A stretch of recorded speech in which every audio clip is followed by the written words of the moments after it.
वो जानबूझ के छोड़ा जाता है ऐसा नेता कि आप ध्यान हटा दें मुद्दे से। देखिए, पीक पे भ्रष्टाचार है इस सरकार में, चाहे वो दिल्ली वाली बात हो चाहे लखनऊ वाली बात हो। पीक पे महंगाई है आपकी, पीक पे बेरोजगारी है, आप कोई इन्वेस्टमेंट नहीं ला पा रहे हैं। दुनिया में जब आप खड़े हैं और कहते हैं हम 5th लार्जेस्ट इकोनॉमी है, अगर 5th लार्जेस्ट इकोनॉमी आप हैं तो जिन लोगों को आप फ्री राशन दे रहे हैं उनकी पर कैपिटा इनकम क्या है? मैं अभी पत्रकार साथियों आपसे कहना चाहता हूं कि अगर आप उनके मुंह से ही निकलवा लो कि जिन लोगों को राशन दे रहे हैं उसकी पर कैपिटा इनकम क्या है, कभी भारतीय जनता पार्टी के लोग नहीं बताएंगे।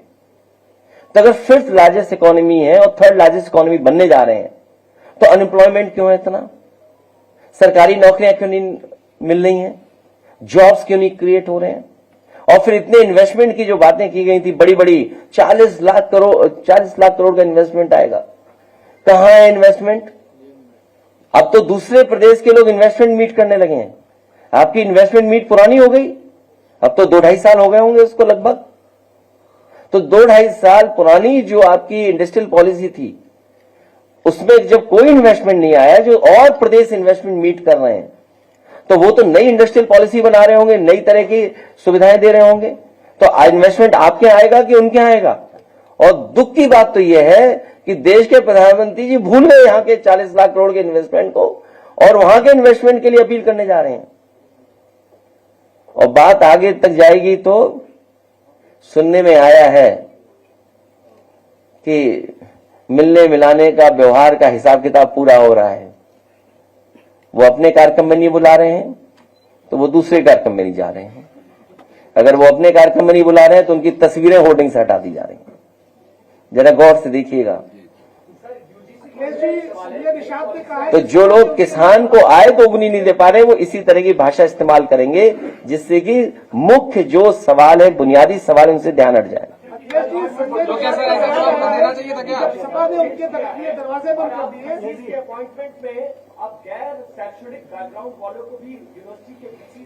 आपको एक सर्टिफिकेट चाहिए वीसी बनने के लिए, आप आरएसएस के सदस्य होने चाहिए, बस। सब ये नियम बकवास है।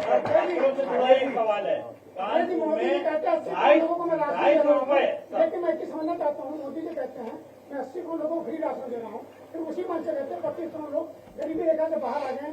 इन 80 करोड़ की जनसंख्या कम क्यों नहीं हो गई? ये आपका सवाल एकदम ठीक है। इसी बात को तो हम लोग नहीं समझ पा रहे हैं कि आखिरकार 80 करोड़ लोगों को आप राशन दे रहे हैं और फिर कहते हैं कि हमने गरीबी रेखा से बाहर निकाल दिया। आखिरकार आपकी गरीबी मानने का मानक क्या है? आप गरीब किसको मान रहे हैं? क्या कोई मानक है आपके पास जिससे गरीबी का आप आकलन कर सकेंगे कि ये गरीब है? यहां तो हम सब गरीब बैठे लोग हैं।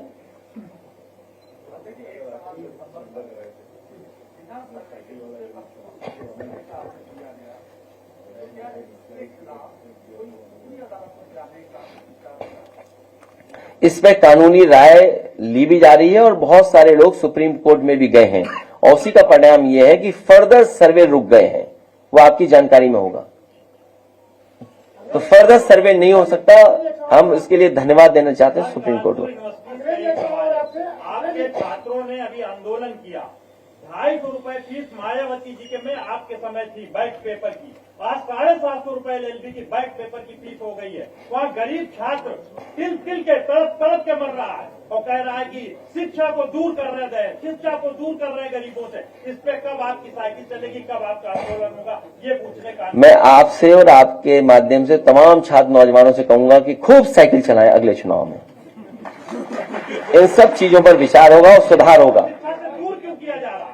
इसलिए करा जा रहा है कि आप लोग गुलाम रहे उनके। हमें और आपको गुलाम बनाना चाहते हैं।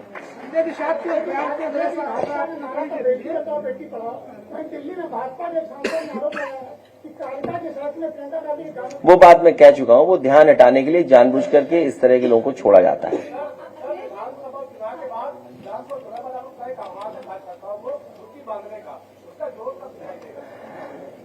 मौसम ठीक होने दो।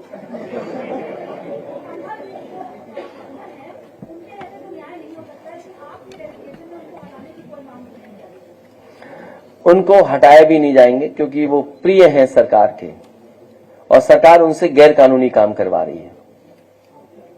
इसलिए मैंने कई प्रेस में कहा कि वहां जो अधिकारी हैं उन पर कोई बहुत बड़ा दबाव है, जिसके कारण उनसे ये गलत काम कराए जा रहे हैं। इसमें से एक अधिकारी थे, जो अधिकारी आजकल संभल में और उधर ही पोस्टेड हैं। जब वो आगरा में पोस्टेड थे तो उन पर बहुत बड़ा भ्रष्टाचार का आरोप लगा था, बहुत बड़ा भ्रष्टाचार का आरोप लगा था। आप पत्रकार हैं, आप वहां पत्रकार मित्रों से जानकारी कर लेना कि कितना बड़ा भ्रष्टाचार को आरोप लगा था। मुझे लगता है उसी का परिणाम है कि उन पर दबाव बना करके उनसे गलत काम कराया जा रहा है। अखिलेश जी, एक सवाल है। आशीष पटेल ने बलबीर पटेल को धरना मास्टर कहा और कहा कि जितनी चाबी भरी राम में उतना चले खिलौना।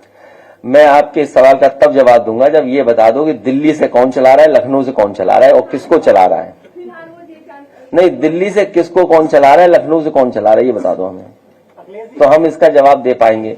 जब तक हमें यही नहीं पता होगा कि दिल्ली से किसको कौन चला रहा है, लखनऊ से कौन चला रहा है। सर अध्यक्ष जी, सर अभी दलित परिवार को आपने कहा कि मकान, आप नए पत्रकार हो, ये सब पत्रकार नाराज हो रहे हैं आपसे।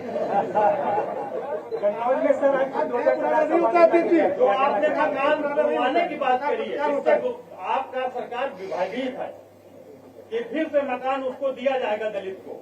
तो ये जो आपने, इससे सरकार भयभीत है और पीडीए मजबूत हो रहा है। तो इंडिया गठबंधन विरोध क्यों नहीं करता मशीन का, जब बेईमानी हो रही है? पूरा इंडिया गठबंधन। आज चुनाव डिक्लेयर हो रहा है, तारीख आ जाने दो अभी। तो मैं एक बार फिर पत्रकार साथियों का धन्यवाद देता हूं और नव वर्ष की आपको बहुत बहुत बधाई, शुभकामनाएं। स्वस्थ रहें, आगे बढ़ें और आप लोग भी तरक्की करें। बहुत बहुत धन्यवाद। Stay ahead with our cutting edge news app. Instantly access the latest shorts in just 1 minute and breaking news in just 50 words. Download now for a smarter, faster news experience.